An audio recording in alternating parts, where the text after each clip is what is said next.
Gameplan.com, where football makes sense. I'm Memory Hunt, the czar of the playbook. Bring you our 2013 college football preview show, where today we're going to break down the Big 12 Conference. We're going to break this down top to bottom, but first, let's start off on the recruiting trail to see how well these teams recruited this past offseason.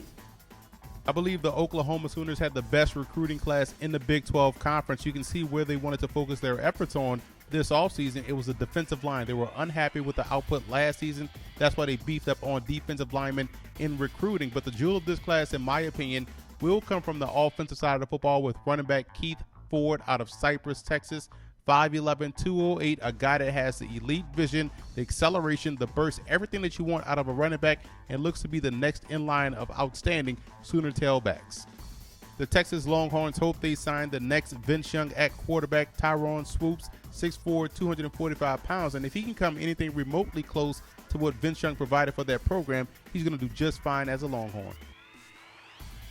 The Baylor Bears got tougher on the interior defensive line with the fire hydrant built Andrew Billings, a guy that's a 6', 305-pound defensive tackle that not only shows the ability to stop the run, but also collapse the pocket. Adding depth and experience to that defensive line, the Oklahoma State Cowboys bring in Sam Wren, a JUCO transfer, 6'2", 295-pound guy that shows tremendous burst off the snap. Came away very impressed with running back Kyle Hicks for TCU, 5'10", 190 pounds. This is another player that may see time very early as a true freshman. Shows a shiftiness and elusiveness to make one miss, and also has the speed to take it the distance.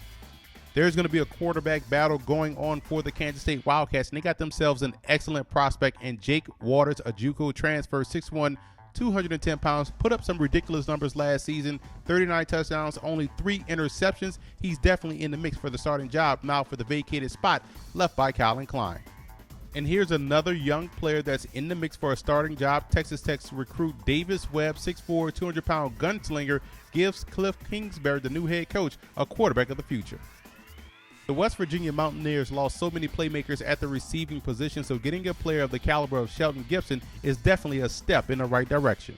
The Kansas Jayhawks went JUCO heavy with this year's recruiting class, and rightfully so. They want to stabilize that roster, and they got the number 1 defensive JUCO prospect in the country in Marquel Combs, a guy that's a 6'3", 310-pound defensive tackle. Another JUCO prospect that's going to see time right away is Iowa State's running back Aaron Wimberly, a guy that has that elusiveness that you look for, and he's going into a talented backfield. There's a lot of good backs for the Cyclones, and he's going to be next in line, could also help out as a returner right away. I believe the Oklahoma State Cowboys have the best group of quarterbacks in the conference. You look at both Clint Shelf and J.W. Walsh. Both guys started some games last year and did quite well. They both completed over 60% of their passes and combined for 28 touchdowns and only 9 interceptions. The Texas Longhorns not only have the best group of running backs in the conference, but arguably in the country. You won't find 3 better backs than Jonathan Gray, who was an explosive freshman last year, Malcolm Brown, who was a prize freshman recruit a couple of seasons ago, and their short yardage back, Joe Bergeron, who could start on many teams in this conference. This is a great trio of tailbacks in the backfield. Oklahoma State once again has an outstanding trio of wide receivers. You look at Josh Stewart, who's also a dynamic returner. They get back Tracy Moore this year to go along with Charlie Moore, and their inside receiver, who also doubles as their tight end, Blake Jackson, is an instant matchup problem for many defenses each and every Saturday. I think it's a tie for who has the best offensive line in the conference between Kansas State and Oklahoma. You look at the Wildcats, they're getting back all 5 starters from an offensive line that paved the way for a group to rush for over 196 yards and only allowed Colin Klein to get sacked 14 times. And when you look at the Sooners, you can have jokingly say that the weakest link of that offensive line was the first-round pick Lane Johnson, as he was still learning the position, because they're still solid up front with Gabe Eichert, the outstanding All-American center, in the middle. Question, the best defensive line in the conference belongs to the TCU Horned Frogs. You look at last year's true freshman Devontae Fields and what he was able to do. He was named the Defensive Player of the Year for the conference, and they have 2 outstanding defensive tackles in Davion Pearson and Chucky Hunter. The Baylor Bears have the best linebacking core in the conference. When you look at Eddie Lackey, Bryce Hager, and also Sam Knoll moving back down to the linebacker position, those 3 guys combined for over 300 tackles last season. The Horned Frogs also have the best defensive backs in the conference. They run a 4-2-5, and all 5 guys can flat out play. They're led by their outstanding All-American cornerback, Jason Verrett. You want to talk about getting it done in the special teams department, you got to talk about the Baylor Bears. You look at kicker Aaron Jones, who went a perfect 71 for 71 on his extra point attempts and also was perfect from 50 plus going 2 for 2. And punter Spencer Roth is a guy that averaged 43.5 yards a punt. 13 of his 36 kicks landed inside the 20. The offensive MVP, in my opinion, will be Lake Seastrunk out of Baylor. He's going to get the opportunities, he's going to get the carries, and he definitely has the skills to make it happen. He's already proclaimed that he's going to win the Heisman Trophy. With those type of skills, I wouldn't put it past him. And the defensive MVP, in my opinion, will once again be Devontae Fields, a guy that's coming out of TCU defensive end. With his skill sets, no one can keep him out of the backfield, and he's going to see a lot of double teams this year, but they have 2 outstanding defensive tackles that O-lines have to worry about, thus giving him those one-on-one opportunities. JUCO transfer wide receiver Kevin White gets my vote as the Rookie of the Year in the conference. You look at what he brings to the table, 6'3", 220 pounds with amazing run after the catch ability. You combine that with Dana Holgerson's offense, you can see why he gets the nod as a Rookie of the Year in the Big 12. The best pro prospect in the conference is the cornerback Jason Verrett out of TCU, a guy that can play press, he can play off, and one thing we know about Horned Frog cornerbacks, they're not afraid to run up and make a tackle in the running game.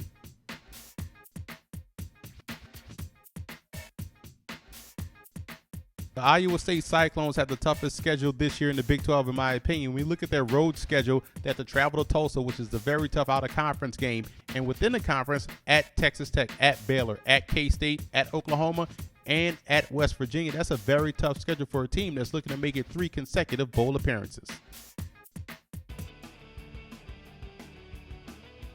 At number 10, I have the Kansas Jayhawks, and the reason for optimism, running back James Sims, who went over 1,000 yards last season, and Tony Pearson, who had 1,000 yards of total offense. It gives the Jayhawks a puncher's chance offensively. Quarterback Jake Heaps comes over from BYU, and he's a lot better than Dane Chris.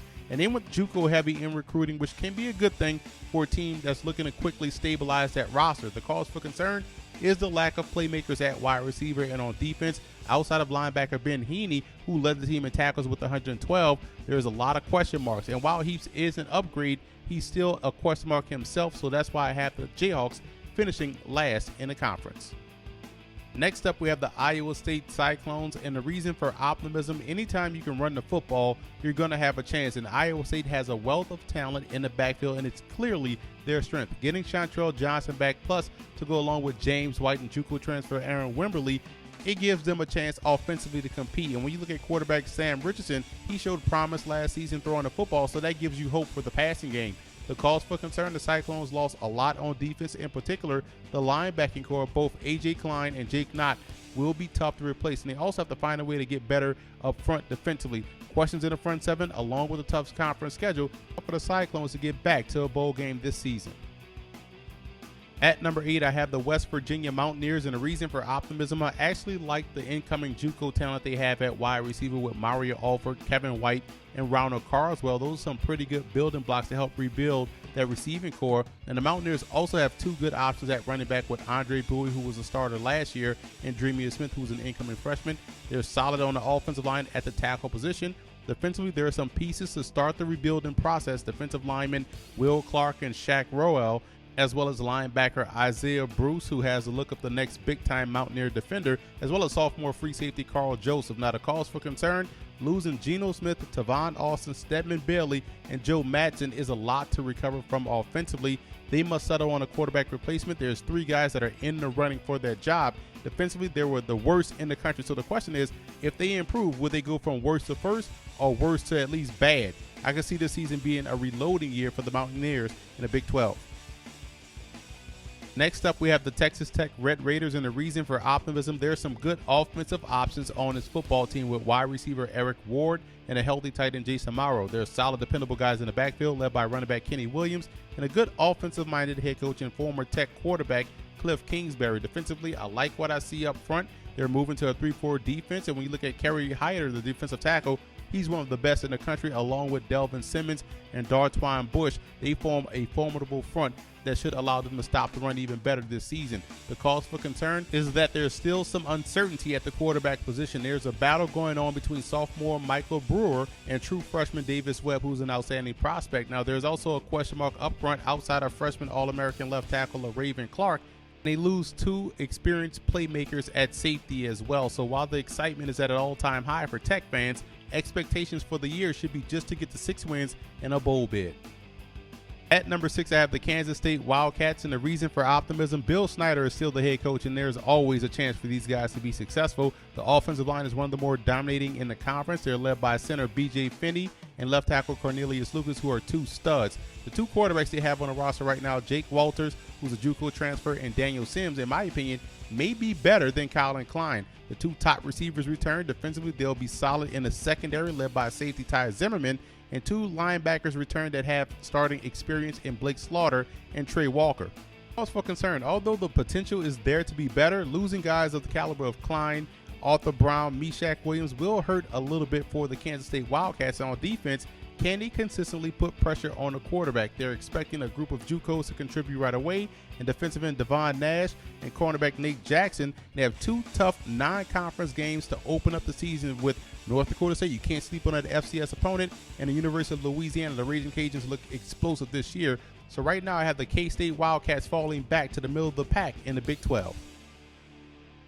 Next up are the Texas Longhorns, and the reason for optimism, they are armed with the best group of running backs in the conference, and the Longhorns should be able to run the football on anyone on their schedule. There's also some pretty good options at wide receiver with Mike Davis and Jackson Shipley, and tight end M.J. McFarland, who's a breakout candidate. And defensively, they do get back Jackson Jeffcoat, their outstanding pass rusher, and they still have a pretty good secondary despite losing Kenny Vaccaro to the NFL draft. Now, the cause for concern, can they stop the run? That's the biggest defensive concern, whether or not it comes from the interior defensive line or the linebackers. But giving up 4.6 yards a carry won't cut it this season. The production has to start to match up with the talent on his roster. And offensively, they're moving to a more up-tempo style. But is that really playing to the strength of this roster? Remember, I think they can run the football against anyone. And I know David Ash has improved steadily each and every year, has gotten better, and the receiving core is talented. But I think running the football will get them closer to that ultimate goal of winning the Big 12 championship. But this year, I see them finishing 5th in the conference.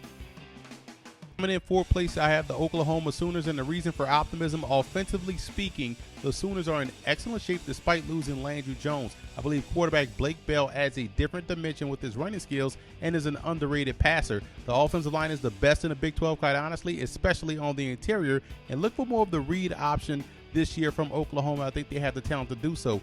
Cornerback Aaron Colvin is a very good corner, and they have a very good schedule so they can make a run. Now, the cause for concern, defensively, there's a ton of fresh faces with a lot of questions. But there's one piece at every level that's solid. You look at defensive end Chuka Ndwale, linebacker Corey Nelson, and cornerback Aaron Colvin. Everywhere else, there's a concern. They'll definitely use the first month of the season to work out the kinks before they host TCU October the 5th. Next up, we have the Baylor Bears, and the reason for optimism, the Bears can spread the field and beat you with the run or the pass. They have a dangerous combination in the backfield with Lake Seastrunk and Glasgow Martin, 2 guys that can really run the football. They're tough up front with All-American guard Cyril Richardson, and they're also pretty good on the flanks with wide receivers Tevin Ross and Levi Norwood and tight end Jordan Navarre, and that gives them that explosiveness. Now, defensively, they're talented and went from worst to decent late last season, and 8 starters returned, and they're very talented with defensive end Chris McAllister and a solid group of linebackers in Lackey, Hager, and Knoll, and safety Ahmad Dixon provides stability on the back end. The cause for concern is quarterback Bryce Perry ready for the primetime spotlight. He waited 3 years for this opportunity, and the offensive line lost a key piece in the spring with Troy Baker tearing his ACL. Although he'll be back in October, that's still a huge blow up front. Defensively, while they're talented, can they continue to build on what we saw last season, or was that the aberration? But the good thing about the Baylor Bears 2013 season, that schedule sets up nice for these guys to get on a nice little run until they meet up with Oklahoma. At the TCU Horned Frogs finishing 2nd in the Big 12 this year, the reason for optimism, defensively, they're probably the best in the Big 12, and they can apply pressure on the front end and effectively cover on the back end. Defensive end Devontae Fields and cornerback Jason Verrett are 2 All-American candidates, and offensively, getting Casey Paul Hall back as well as running back Wayman James is a huge addition to this offense. They also have the size and athleticism at wide receiver. Now, the cause for concern, the interior offensive line was a huge question mark last season because of youth. The hope is that they've gotten better, and can Paul Hall stay on the straight and narrow this year for a full season? They have a very tough schedule. They have to go to Texas Tech, Oklahoma, Oklahoma State, Kansas State, and they open up versus LSU. So they have a very tough schedule, but I do believe the Horned Frogs have what it takes to push Oklahoma State for the Big 12 title this season.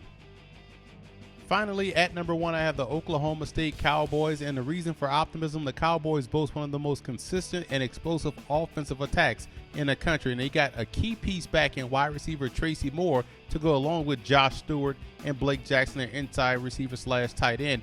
2 good quarterbacks on the roster in Clint Shelf and J.W. Wilson. They're moving to a more aggressive defense that should yield better results, have good defensive linemen, linebackers, and cornerbacks. The talent is definitely there to make it happen. Now, the cause for concern is that they're breaking in a new offensive coordinator. Mike Yurchek is coming over from the Division II program Shippensburg, and they'll have a slight adjustment period for that. And also, even though they're switching defensive philosophies, will that automatically mean improvement? That's another big question that they have to answer. And can they get pressure from the defensive end spot? So they have some slight questions going into the season, but right now I think they're the most complete team in the conference, and that's why I have them finishing first in the Big 12.